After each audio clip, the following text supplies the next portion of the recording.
Buenas noches, el día de hoy vamos a hacer una entrevista a la señora Isabel Cristina. Buenas noches, María Catalina. Entonces, la entrevista se va a tratar sobre tu vida, más que todo tu vida laboral. Entonces, la primera pregunta es, ¿a qué te dedicas? Bueno, soy independiente. Con mi esposo tenemos un restaurante pizzería. Ok, ya que me dijiste que trabajas independientemente, o sea, que tienes tu propio negocio, ¿cuál es la diferencia en tener tu propio negocio a ser un empleado? Bueno, diferencias muchísimas. Manejas tu propio tiempo, eres consciente de tus gastos, también de tus entradas, porque hay meses muy buenos, hay meses muy malos. Tú tienes que ser muy responsable con el dinero cuando se es independiente. Eh, Además de los impuestos, se pagan muchos impuestos y como independientes, eh, uno está siempre en el ojo de la DIAN. Es algo que, digamos, nos perjudica en tiempos difíciles porque uno eh, tiene momentos donde el negocio no está muy bien y llega el pago de los impuestos, por ejemplo, entonces se complica un poco, pero el ser independiente tiene muchísimas ventajas, sobre todo porque en el caso de nosotros que atendemos nuestro negocio nosotros mismos, porque no tenemos empleados, somos mi esposo y yo, pues tenemos la oportunidad de tener una relación más personal con nuestros clientes, de que podamos interactuar mejor con las personas y haya como una familiaridad. Hablando de eso, que hay como una familiaridad entre ustedes y los clientes, ahora con el tema de la pandemia, el tiempo que hubo de la cuarentena, que fue como el tiempo en el que los negocios pues no podían abrir, o sea, ¿cuál fue como la solución que ustedes le dieron a ese problema? Bueno, nuestro negocio lleva 10 años, y el 90% de las ventas eran de comedor, eran presenciales.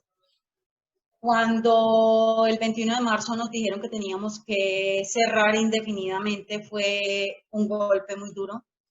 Eh, si bien los domicilios estaban permitidos, eh, los domicilios no cumplían con ni siquiera el 30% de las ventas. Yo creo que eso le pasó a todo el mundo, a todos los que tenían negocios de comida o tienen,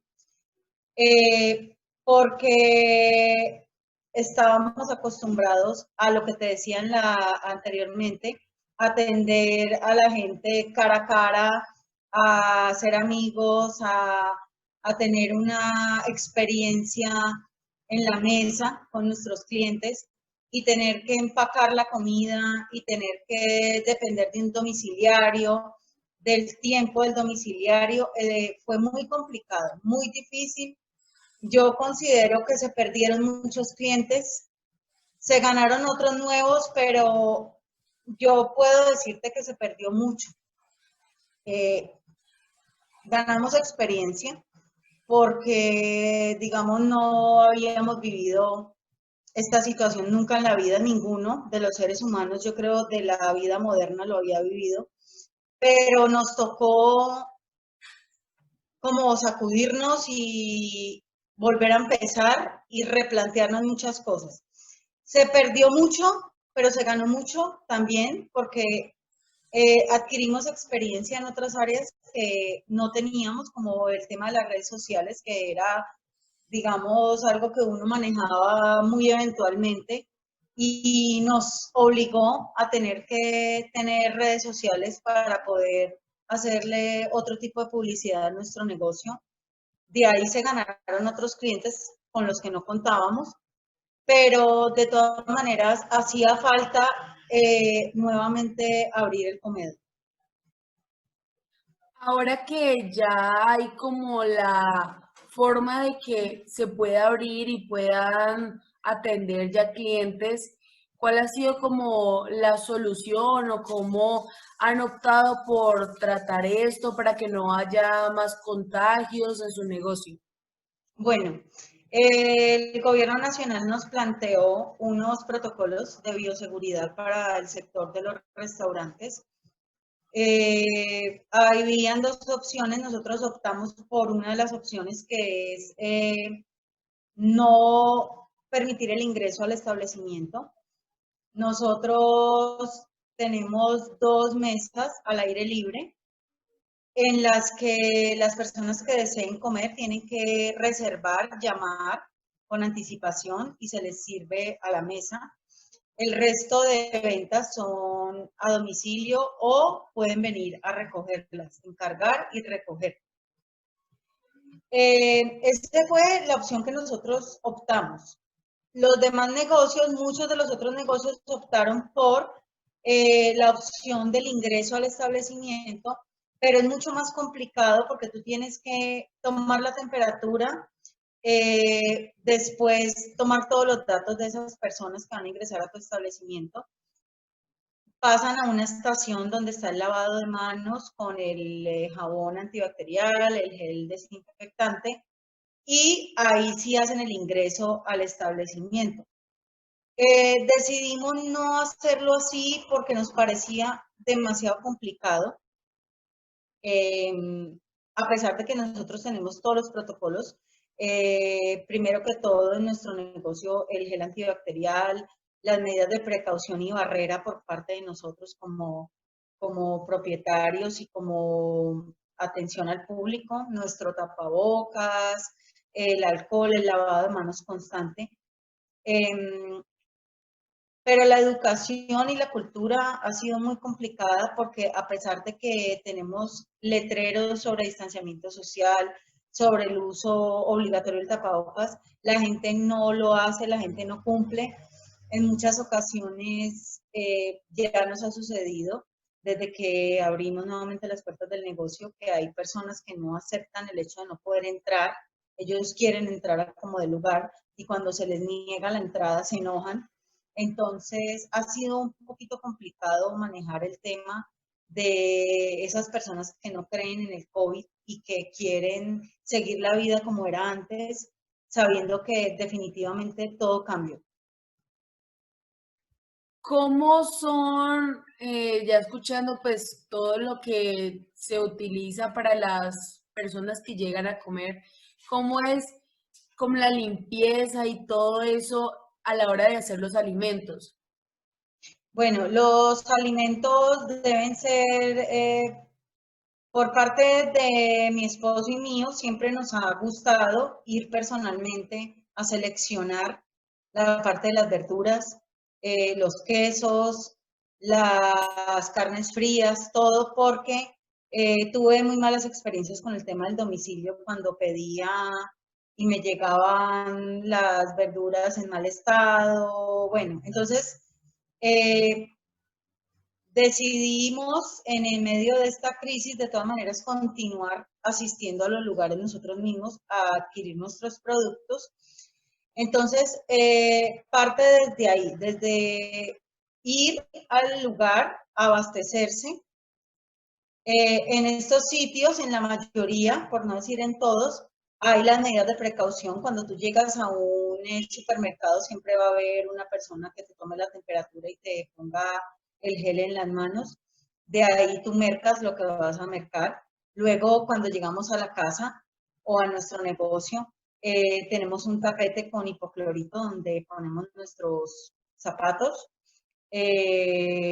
Procedemos a ponerle alcohol a las bolsas, alcohol a nuestras manos, esperamos más o menos una hora. Cuando ya pasó este tiempo, yo ya cojo las bolsas de mercado, me las llevo a un sitio despejado que es como un patio donde tengo una mesa. Allí desempaco todo lo que traigo, lo que se pueda lavar, se lava con agua y jabón antibacterial. Hay otras cosas que se pueden lavar con una solución de hipoclorito, rebajado, obviamente, no puede ser puro. Más o menos 2 cucharadas de hipoclorito por litro de agua. Entonces uno puede darle un paso a las verduras por esa solución. Y hay bolsas que, por ejemplo, productos que vienen empacados en bolsa que definitivamente no se pueden lavar, pero se pueden limpiar con alcohol o con la misma solución de hipoclorito. Y se dejan reposar, secar muy bien para luego almacenarlos en la nevera, o si son productos de guardar en alacena, se guardan, pero todo se lava perfectamente antes de guardarlo en la nevera o en la alacena. O sea que tus clientes pueden estar seguros de que los insumos que están consumiendo son frescos y no tienen riesgo de contagiarse. Entonces, Claro que sí. la pregunta que te iba a decir, ¿cómo haces para que tus clientes sean fieles y compren en tu negocio? Manejando productos de primera calidad, esa es la respuesta. Sosteniendo la calidad a pesar de la crisis, a pesar de que muchos insumos subieron muchísimo de precio, el queso subió muchísimo de precio, pero no por eso íbamos a cambiar la marca ni bajarle la calidad de los productos. Teníamos que seguir sosteniendo la calidad a pesar de la crisis y eso fue lo que hicimos durante estos 6 meses. Seguirle brindando al cliente el mismo producto al que estaba acostumbrado, seguir manejando el mismo sabor, que las personas no tuvieran que sentir que pasó algo solo por el hecho de que estábamos en pandemia. Todo lo contrario, conservar nuestra calidad ante todo. Esa es la estrategia. Pregunta que a mí, que siempre, valga la redundancia, me he preguntado, ¿cómo hacen los negocios de comida para afrontar o cuál es la estrategia con tanta competencia que hay, puesto que hay demasiados negocios de comida? Bueno, ahora sí te puedo hablar de antes del COVID y después del COVID. ¿Por qué? Porque antes del COVID la calidad era lo más importante y lo sigue siendo. Pero, ¿qué pasó? Que en este momento y en esta nueva realidad, a partir del 21 de marzo, las personas por el desespero de la necesidad económica, pues empezaron a montar miles de negocios virtuales y físicos de comida. O sea que se nos aumentaron la competencia se aumentó impresionantemente. Muchos desempleados de empresas que pues lamentablemente les recortaron personal en las empresas y se quedaron sin trabajo, la primera opción siempre fue y será la comida. Por eso el dicho de que haga lo que más se venda, que sean arepas o empanadas, porque la comida siempre va a ser la primera opción para las personas cuando van a montar un negocio. Entonces, como primer punto, la calidad, vuelvo y lo digo, lo sostengo, pero también tocó replantearse estrategias en cuanto a las promociones, a los combos. A la gente le gusta un plus, que le regalen algo. Entonces, entramos en la onda de los combos, que no lo hacíamos, pero muy eventualmente. Ahora, esa es parte de la estrategia. Tenemos unos días especiales donde hay combos para que la gente lleve gratis su gaseosa, su bebida, o pueda tener un snack o algo extra que le dé el negocio, el restaurante, y que ellos sientan que están siendo consentidos, que vale la pena volver, que a pesar de que haya muchos otros negocios alrededor de nosotros, inclusive puede ser hasta más económico, es tan bueno lo que yo vendo y de tanta calidad y aparte me están regalando algo que eso hace que la persona regrese. Y la atención, porque nosotros hemos hecho todo lo posible para que la gente se sienta totalmente tranquila, en un ambiente agradable, que tenga una familiaridad, que la atención sea como si estuvieran en su casa. Ok, una pregunta. Además de la pandemia, ¿qué obstáculos has tenido para desarrollar tu actividad comercial? Ya sean personales o, bueno, no sé. Bueno, cuando se tiene un negocio como independiente se presentan muchos obstáculos todo el tiempo porque todo sale de mi bolsillo, todo sale de tu propio bolsillo, como dije al principio. lo que entra y lo que sale es mío y yo tengo que saber cómo controlo mis gastos. Muchos negocios fracasan y han fracasado porque en los tiempos difíciles, que los va a haber siempre y los ha habido toda la vida, es cuando uno tiene que ser más fuerte y soportar, porque han habido muchas crisis y han habido muchas oportunidades en las que uno ha querido tirar la toalla, en las que se ha dicho no puedo más, voy a terminar con esto porque siento que ya no puedo más.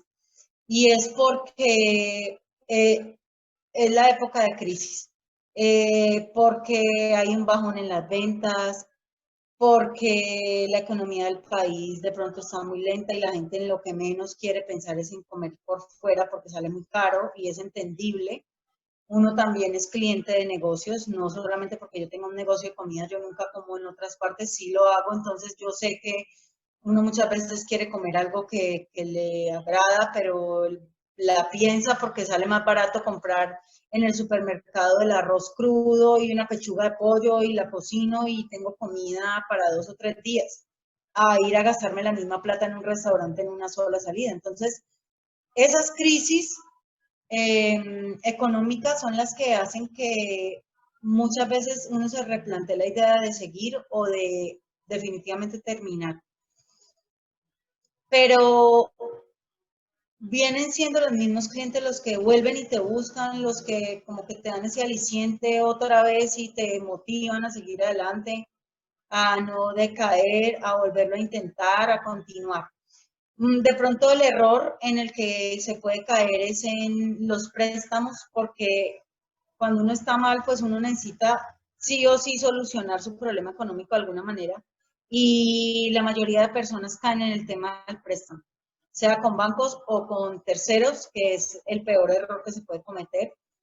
Y es ahí donde sí se entierra uno definitivamente. De pronto con mi esposo hemos tenido la suerte de que si se han hecho préstamos han sido de poco dinero, de montos muy pequeños que se pueden manejar, o inclusive con nuestra propia familia que nos ha apoyado y no hemos tenido como esa necesidad de hacer préstamos grandes, que es donde uno definitivamente siente que metió la cabeza y no puede salir. Ese es, digo yo, para mí como el obstáculo y siempre va a estar, con pandemia o sin pandemia, ese va a ser el obstáculo. Si uno mira noticias, muchas de las personas que cerraron los negocios era porque venían demasiado endeudadas y ante la crisis y tener que cerrar y no tener cómo pagarle a los empleados, pues la opción era cerrar definitivamente y declararse en bancarrota porque no hay más, o sea, no hay otra opción y es entendible.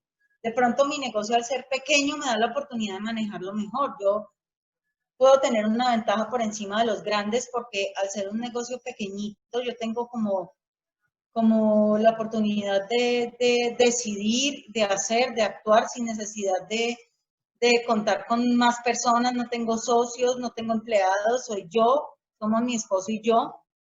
Entonces, esa puede ser una ventaja. Bueno, ya por último, para no quitarte más tiempo, ¿cuáles son las estrategias que tienes a futuro? Ya pues ya con el tema de la pandemia, porque pues hemos visto de que esto es una crisis que se va a ir de largo y cómo van a ser para esas personas que todavía a pesar de tanto tiempo que ha pasado con pandemia no creen y consideran que existe y andan sin tapabocas y no toman las medidas de bioseguridad para no contagiarse ellos ni contagiar a las demás personas. Pues lo más importante para mí es que los que estamos en este lado, o sea, al otro lado, los que tenemos la oportunidad de cuidarnos y cuidarlos, lo sigamos haciendo. O sea, que de 5 personas, 2 se cuiden, pues está bien. Esos 3 obviamente van a ser un problema para los demás, pero lo que yo considero es que los que lo venimos haciendo y los que nos venimos cuidando hasta ahora, lo tenemos que seguir haciendo por el tiempo que sea necesario. Si es un año, si son 2, toca seguirlo haciendo. Un cliente de nuestro negocio que es un médico, él nos dijo que hay muchas personas que no han entendido que no es solamente el COVID, es el estilo de vida que se nos replantea, que muchas personas de pronto lo han tomado solo por el lado de no contagiarse y resulta que esto se vuelve un estilo de vida saludable, donde somos más conscientes de lo que tocamos, de lo que nos pasamos por la cara, de la limpieza, del aseo, de nosotros mismos, de nuestra casa, de nuestro negocio, de, de no estar consumiendo de pronto comidas, bebidas o algo en lugares no adecuados, tener más respeto por las demás personas, saber que no soy solo yo, que yo puedo, que lo que yo haga mal va a perjudicar más gente. Sí, dejar de ser egoístas, egoístas con los demás y hasta con nosotros mismos, porque el enfermarnos por no haber tenido la precaución es ser egoístas con nosotros mismos. Entonces, esta crisis también nos está dando la oportunidad de ser mejores seres humanos, de pensar más en los demás, también de no ser egoístas con el planeta, que lo pedía a gritos, un descanso. Ahora la gente sale como loca a creer que ya todo pasó y ahora vuelve la contaminación, vuelve el plástico a los océanos, lo que supuestamente estaba también entre marzo y junio, que se veía en las noticias, que los delfines en la costa de Cartagena, pues entonces ya todo eso pasó al olvido porque ya la gente creyó que ya todo se acabó y lo bueno que se hizo pues se está borrando, pero vuelvo y digo, los pocos que queremos seguirlo haciendo, que tenemos más conciencia, pues hay que seguirlo haciendo, hay que seguirlo intentando y vale la pena. Por el tiempo que me prestaste para hacerte esta entrevista. Considero que vas a tener un gran futuro con tu negocio, con todo el tema de la pandemia y lo que está pasando por cuidarnos por cuidarnos y cuidarse a ustedes. Y muchas gracias. Con mucho gusto, con placer servirte y para terminar quería agregar que estamos estudiando, ya que fue una de las exigencias del Ministerio de Salud. Nos estamos capacitando y eso nos tiene muy contentos porque son cosas que no veíamos en el panorama, estudiar más y lo estamos haciendo por medio del SENA virtual y ha sido una maravilla. Entonces, de toda crisis nace una oportunidad para que los jóvenes también sepan que tienen que aprovechar esta crisis y no verlo como algo malo, sino como una oportunidad para su vida. Sí, y gracias por darnos como esos consejos y que otras personas con negocios puedan ver y, o sea, llevarse a cabo o tomar esa forma que ustedes están tratando de seguir y salir adelante, así tengan pues crisis como la tienen todo el mundo, puedan salir adelante y no se estanquen de cierta forma. Claro que sí, es muy importante que se escuche las versiones de otras personas para tener un panorama más amplio de la situación. Listo, muchísimas gracias. Que Con mucho tengan gusto. una feliz noche. Igualmente.